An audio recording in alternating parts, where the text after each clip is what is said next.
हे दोस्तों, आप सभी का स्वागत है हमारे आज के इस वीडियो में। आज के वीडियो में मैं आपके लिए लेके आया हूँ एक और बुक रिव्यू। आज का बुक रिव्यू थोड़ा सा स्पेशल होगा क्योंकि आज हम बात करने वाले हैं the most successful investor in the world, Warren Buffett. जब भी हम सक्सेसफुल इन्वेस्टर की बात करें या फिर जिन्होंने यहाँ पर यंग एज में इन्वेस्टिंग स्टार्ट की हो, उनके प्रिंसिपल जो फॉलो कर किए जाते हैं बहुत लोगों के द्वारा मार्केट में, सो उनके बारे में हम बात करेंगे। उनकी एक बुक है जिसके अंदर अपनी लर्निंग यहाँ पर शेयर करते हैं, जिसके अंदर यहाँ पर बताते हैं कि उनका क्या पर्सपेक्टिव है मार्केट को लेकर, किस तरह से आपको इन्वेस्टमेंट करनी चाहिए। सो आज हम बुक के बारे में देखने वाले हैं। बुक का नाम है the essay of Warren Buffett, lesson from corporate America, जो लिखी गई है लॉरेंस ए कनिंघम के द्वारा। लॉरेंस ए कनिंघम ने यहाँ पर जो भी ऐसे वॉरेन बफेट जो भी एनुअल रिपोर्ट पब्लिश की जाती है बर्कशायर हैथवे द्वारा। Berkshire Hathaway is the company of Warren Buffett and Charlie Munger. So Warren Buffett और चार्ली मुंगर जी किस तरह से यहाँ पर कंपनीज को सिलेक्ट करते हैं, उनका व्यू क्या होता है कंपनी के प्रति, क्या उनका यहाँ पर इन्वेस्टमेंट स्ट्रेटेजी होती है, सो अपने शेयर होल्डर्स को यहाँ पर बताते हैं बर्कशायर हैथवे की एनुअल रिपोर्ट में। इन्हीं सभी एनुअल रिपोर्ट को यहाँ पर कंबाइन करके एक प्रॉपर वे में, एक प्रॉपर फ्लो में लॉरेंस ए कनिंघम जो इस बुक के ऑथर है, उन्होंने यहाँ पर प्रॉपर वे में हमारे लिए प्रेजेंट की एक बुक जिसके अंदर ऐसे ऑफ वॉरेन बफेट उनकी लर्निंग को यहाँ पर लिखा गया है, सो दैट हमें भी यहाँ पर सीखने मिल सके कि किस तरह से यहाँ पर वॉरेन बफेट जी का पर्सपेक्टिव होता है मार्केट को लेकर, किस तरह से यहाँ पर डिसीजन लेते हैं मार्केट में और क्यों यहाँ पर कंपनीज को बाय करते हैं, कैसे बाय करते हैं।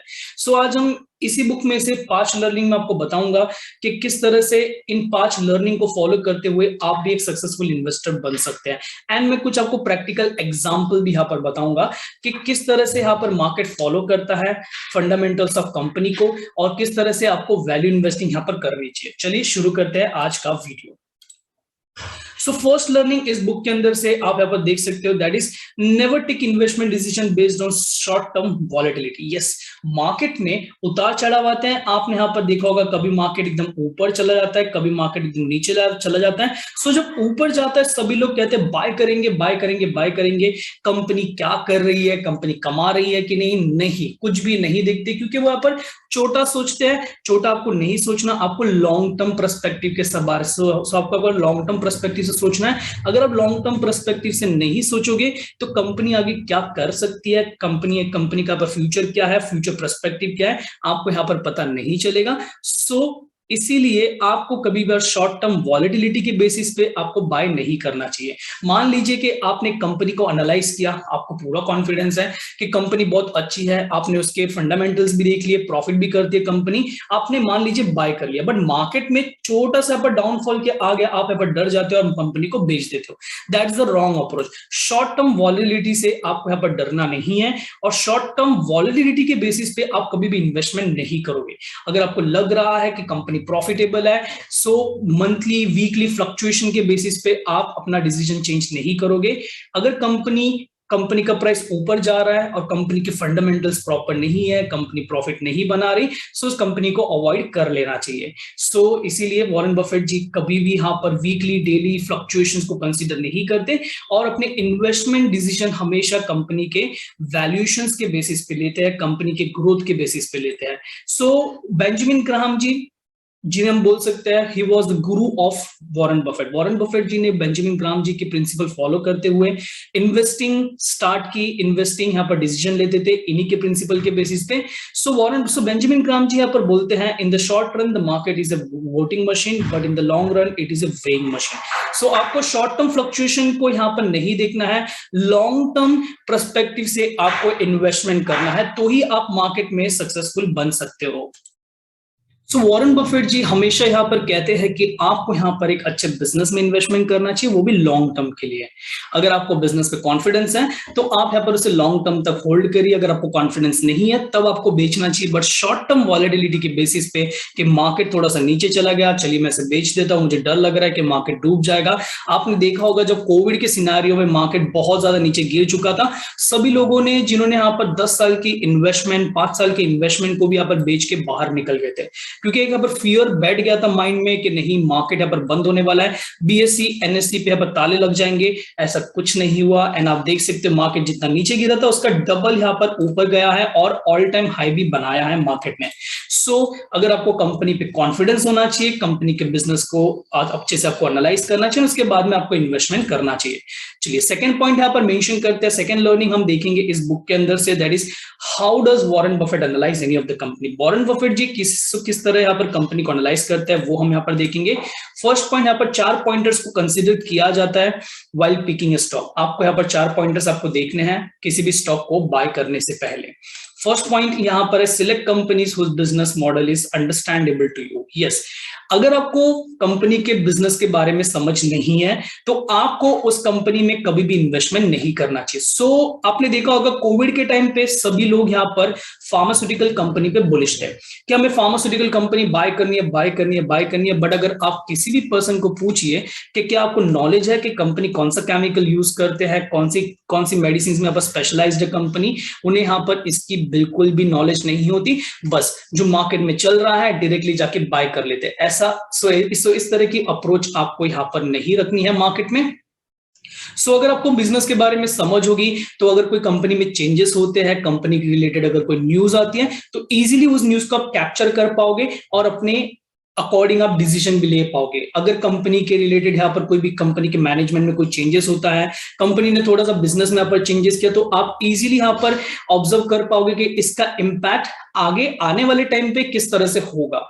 इसीलिए कंपनी के बिजनेस के बारे में समझ होना बहुत ज्यादा इंपॉर्टेंट है। सेकंड पॉइंट यहाँ पर मेंशन करते हैं Warren Buffett ji, that is a check whether a company has good long term growth prospect और नॉट। ओके, आपको देखना है कि आज से लेकर 10 साल तक या फिर 5 साल तक कंपनी ग्रो करेगी कि नहीं। अगर कंपनी आपको लग रहा है कि आगे आने वाले टाइम में बिजनेस अच्छा चल सकता है और यहाँ पर कंपनी बड़ी बन सकती है और यहाँ पर कंपनी का रेवेन्यू बढ़ सकता है, तभी आपको यहाँ पर कंपनी के बिजनेस में एंटर करना चाहिए। अगर आपको थोड़ा सा भी डाउट है, 1% भी डाउट है, तो आप कंपनी में इन्वेस्टमेंट मत कीजिए।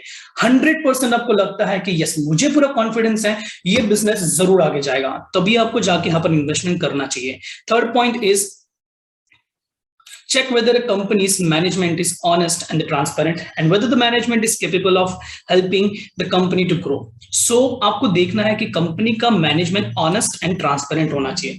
अगर कंपनी का मैनेजमेंट यहाँ पर ट्रांसपेरेंट नहीं है, ऑनेस्ट नहीं है, तो उस कंपनी का आपको अवॉइड करना चाहिए। एग्जांपल के तौर पे हम देख सकते हैं यस बैंक। यस बैंक में यहाँ पर स्कैम हुआ, घोटाला हुआ और आज आप देख सकते हो यस बैंक की क्या हालत है। जो 300 रुपए में ट्रेड कर रहा था स्टॉक, आज यहाँ पर 14-15 रुपीज पे ट्रेड कर रहा है। अगर आप इस तरह की कंपनीज को अवॉइड करना चाहते हो तो ऐसी कंपनी में ही इन्वेस्ट कीजिए जो यहाँ पर ऑनेस्ट रहती है, सभी चीजें यहाँ पर डिस्क्लोज करते हैं एंड मैनेजमेंट इतना केपेबल होना चाहिए कि इस कंपनी को आगे लेके जा सके। आप वोडाफोन आइडिया के केस में देख सकते हो, मैनेजमेंट ने बहुत कोशिश की कंपनी बट प्रॉफिट में नहीं जा रही है, कंपनी के लॉसेस यहाँ पर बढ़ते ही जा रहे हैं, इसी के साथ साथ कंपनी का कस्टमर बेस भी कम हो रहा है। ये सभी पर्टिकुलर रीजन हम देख सकते हैं कि मैनेजमेंट भी यहाँ पर कुछ नहीं कर पा रहे हैं। उसका ग्रोथ पर्सपेक्टिव बहुत कम है और उसका रिफ्लेक्शन आप देख सकते हो स्टॉक प्राइस में। स्टॉक प्राइस आज यहाँ पर बहुत ज्यादा गिर चुकी है, 80 रुपीज से आज यहाँ पर स्टॉक ट्रेड हो रहा है 9 और 10 रुपीज पे। इस तरह की कंपनीज को आपको अवॉइड करना चाहिए। एंड जो यहाँ पर मैनेजमेंट जिन कंपनीज का प्रॉफर है, जिन कंपनीज का यहाँ पर जो कंपनी यहाँ पर ऑनेस्ट एंड ट्रांसपेरेंट है, उन कंपनीज के बारे में आप ग्रोथ देख सकते हो। टीसीएस को देख लीजिए, इन्फोसिस को आप देख लीजिए, रिलायंस को देख लीजिए। यहाँ पर बहुत सारी कंपनीज हैं जिनका मैनेजमेंट प्रॉपर है, जो मैनेजमेंट यहाँ पर सपोर्ट भी करता है कंपनी के ग्रोथ को लेकर। एंड जो भी मैं आपको बता रहा हूँ it is just an example, आपको यहाँ पर कोई भी मैं रिकमेंडेशन नहीं दे रहा कि आप जाके बाय कर लीजिए। बाय करने से पहले अपने इन्वेस्टमेंट एडवाइजर से जरूर आप सलाह लीजिए। It is only for the educational purpose, जो भी मैं आपको एग्जांपल दे रहा हूं। चलिए आगे बढ़ेंगे। फोर्थ पॉइंट यहाँ पर है check the valuation of the company and ensure that it is available at a reasonable price. आपको प्राइस को चेक करना है एंड कंपनी के फंडामेंटल्स को चेक करना है। क्या कंपनी ओवर वैल्यूड तो नहीं है, क्या कंपनी अंडर वैल्यूड है? अगर अंडर वैल्यूड है तो ही आपको बाय करना चाहिए, अगर ओवर वैल्यूड है तो हम उसे यहाँ पर अवॉइड करेंगे, हम इन्वेस्टमेंट नहीं करेंगे। इस बुक की थर्ड लर्निंग के बारे में आपको बताना चाहूंगा Warren Buffett opinion on value investing and growth investing. Warren Buffett क्या सोचते हैं कि वैल्यू इन्वेस्टिंग हमें फॉलो करना चाहिए या फिर ग्रोथ इन्वेस्टिंग इन्वेस्टिंग। अब वैल्यू इन्वेस्टिंग क्या है? वैल्यू इन्वेस्टिंग मतलब जब आप प्राइस को कंपेयर करते हो कि कंपनी की प्राइस यहाँ पर कितनी ऊपर यहाँ पर ट्रेड कर रही है, कंपनी यहाँ पर ओवर वैल्यूड है या फिर अंडर वैल्यूड है, वो आप देखते हो वैल्यू इन्वेस्टिंग में। ग्रोथ इन्वेस्टिंग मतलब आप प्राइस को देखोगे ही नहीं एंड आप डायरेक्टली यहाँ पर कंपनी के बिजनेस, कंपनी के रेवेन्यू, कंपनी के प्रॉफिट मेकिंग के ऊपर आप यहाँ पर अपना डिसीजन लोगे, उसे हम कहते हैं ग्रोथ इन्वेस्टिंग। सो वॉरेन बफेट जी कहते हैं कि यहाँ पर हमें बहुत सारे लोग वैल्यू इन्वेस्टिंग को अलग देखते हैं, ग्रोथ इन्वेस्टिंग को अलग देखते हैं, बट दोनों यहाँ पर साथ में हमें देखने चाहिए, दोनों को हम अलग नहीं कर सकते। जब आप value investing and growth investing दोनों पर्सपेक्टिव से कंपनी को देखोगे तब जाकर आपको कंपनी का एक पूरा प्रॉपर व्यू आपको यहाँ पर मिलेगा। So value investing and growth investing are the interconnected fundamentally, दोनों यहाँ पर इंटरकनेक्टेड है, आप इन दोनों को अलग नहीं कर सकते। सो आपको देखना है कि कंपनी अगर अच्छे वैल्यूएशन पे है, मतलब अंडर वैल्यूड कंपनी है, कंपनी अच्छा ग्रोथ भी कर रही है, तब जाकर आपको उस कंपनी को बाय करना है। अगर कंपनी अच्छा ग्रोथ कर रही है, अच्छा प्रॉफिट बना रही है, बहुत पर्टिकुलर रेवेन्यू बढ़ रहा है एंड अगर ओवर वैल्यूड भी है, थोड़ी सी महंगे में भी आपको मिल रही है, थोड़ा सा ज्यादा प्राइस भी आपको पे करना पड़ता है, फिर भी आप यहां पर लेने के बारे में सोच सकते हो। बट अगर कंपनी की वैल्यूएशन अच्छी है बट कंपनी लॉस में है, कंपनी अच्छा प्रॉफिट नहीं कर रही, तो उस कंपनी को स्ट्रेट अवे आपको अवॉइड करना है, उस कंपनी में हम इन्वेस्टमेंट नहीं करेंगे। सो ये था यहाँ पर value investing and growth investing के बारे में। फोर्थ पॉइंट जो यहाँ पर फोर्थ लर्निंग हम देखेंगे इस बुक के अंदर से, that is how should an individual invest according to the Warren Buffett. किस तरह से एक इंडिविजुअल को इन्वेस्ट करना चाहिए मार्केट में वॉरेन बफेट के अनुसार, वो हम यहाँ पर देखेंगे। So focus on companies which are under your circle of competence. So इसका क्या मतलब है? आपके सर्कल ऑफ कॉम्पिटेंस के जो अंदर है वही कंपनीज पे आपको फोकस करना चाहिए। सो इसका मतलब है कि जो बिजनेस के बारे में आपको नॉलेज है, मान लीजिए आप डॉक्टर हो, सो आप डॉक्टर हो मतलब आपको हर एक मेडिसिन के बारे में बहुत अच्छे से आपको नॉलेज है, कौन सी कंपनी किस तरह की मेडिसिन यहाँ पर देते हैं और कौन सी कंपनी की मेडिसिन कितनी इफेक्टिव है, वो सो इस बारे में आपसे बेहतर यहाँ पर कोई नहीं जान सकता। सो आपका circle of competence pharmaceutical sector, बस सबको फार्मास्यूटिकल कंपनी में क्वालिटी कंपनीज को यहाँ पर सिलेक्ट करके उनमें यहाँ पर इन्वेस्टमेंट करना चाहिए। अगर आप यहाँ पर बैंक में काम करते हो तो आपको बैंक कैसे वर्क करता है, बैंक यहाँ पर कौन सा प्रॉफिटेबल है, कैसे आपको एनालाइज करना है, सो उसके बारे में आपको ज्यादा नॉलेज है। अगर आप बैंकिंग इंडस्ट्री को छोड़ के अगर आप फार्मास्यूटिकल इंडस्ट्री में इन्वेस्ट करने चाहोगे तो आप यहाँ पर सक्सेसफुल नहीं बन पाओगे। जो भी आपके एरिया का कॉम्पिटेंस है, जो बिजनेस को आप समझ पाते हो, उन बिजनेस में ही आपको यहाँ पर इन्वेस्टमेंट करना चाहिए एंड बाकी के पर्टिकुलर चीजों को आपको अवॉइड करना चाहिए। सो अब हम देखेंगे फिफ्थ लर्निंग इस बुक के अंदर से, that is always prefer quality of a business over the valuation. जैसे कि मैंने यहाँ पर पहले भी मेंशन किया था कि पर्टिकुलरली जब भी आप यहाँ पर इन्वेस्टमेंट करते हो, कंपनी भले ही यहाँ पर महंगे में ट्रेड हो रही है, आपको थोड़ा सा पर ज्यादा भी पे करना पड़े, बट कंपनी क्वालिटी वाइज बहुत ही अच्छी होनी चाहिए। मतलब अगर आपको ज्यादा भी पे करना पड़े बट अगर कंपनी प्रॉफिटेबल है, कंपनी का बिजनेस अच्छा है, कंपनी का मैनेजमेंट अच्छा है, सो हम एक बार हम पे भी कर सकते हैं ज्यादा और इन्वेस्टमेंट भी हम कर सकते हैं। बट कंपनी अगर परफॉर्म नहीं कर रही, कंपनी लॉस में है, मैनेजमेंट में स्कैम हुआ है, बट अंडर वैल्यूड है कंपनी, मतलब सस्ते में मिल रही है, हमें यहाँ पर सस्ते का माल रस्ते पे नहीं चाहिए। यहाँ पर क्या मेंशन किया आप देखिए वॉरेन बफेट जी ने, always focus on to buy a good company for a fair price rather than buying a fair company at a good price. So हमेशा हमारा फोकस यही रहना चाहिए कि एक अच्छी कंपनी हमें बाय करनी है कम वैल्यूएशन पे। ऐसा हमें यहाँ पर ऐसा नहीं करना कि एक यहाँ पर ठीक ठाक कंपनी हम खरीदेंगे एक यहाँ पर ज्यादा प्राइस पे करके, ऐसा आपको कभी भी नहीं करना कि एक पर्टिकुलर लॉस मेकिंग कंपनी के लिए आप ज्यादा प्राइस पे कर रहे हो। हमें लॉस मेकिंग कंपनी या फिर जो कंपनी का बिजनेस प्रॉपर नहीं है, हमें सीधा उन्हें यहाँ पर अवॉइड करना है। हमें यहाँ पर खराब क्वालिटी चाहिए ही नहीं, हमें यहाँ पर हमेशा बेस्ट क्वालिटी में ही इन्वेस्टमेंट करना है। सो ये थी पांचों लर्निंग। आपको इन 5 लर्निंग में से कौन सी लर्निंग यहाँ पर बेस्ट लगी है मुझे अब कमेंट करके बताइए। एंड आगे आने वाले पर्टिकुलर सैटरडे को आपको कौन सी बुक के ऊपर यहाँ पर बुक रिव्यू हमारी तरफ से आपको यहाँ पर रिक्वायर्ड है, आप वो भी हमें बताइए, बुक का नाम हमें मेंशन कीजिए, हम आपके लिए उस बुक के ऊपर जरूर यहाँ पर एक बुक रिव्यू लेके आएंगे। सो ये था आज के वीडियो के बारे में। सो आई होप दैट सभी का वीडियो पसंद आया होगा, लाइक कर दीजिए, चैनल को सब्सक्राइब कर दीजिए एंड अपने दोस्तों और फैमिली के साथ भी यहाँ पर शेयर कीजिए। So good bye till the next video.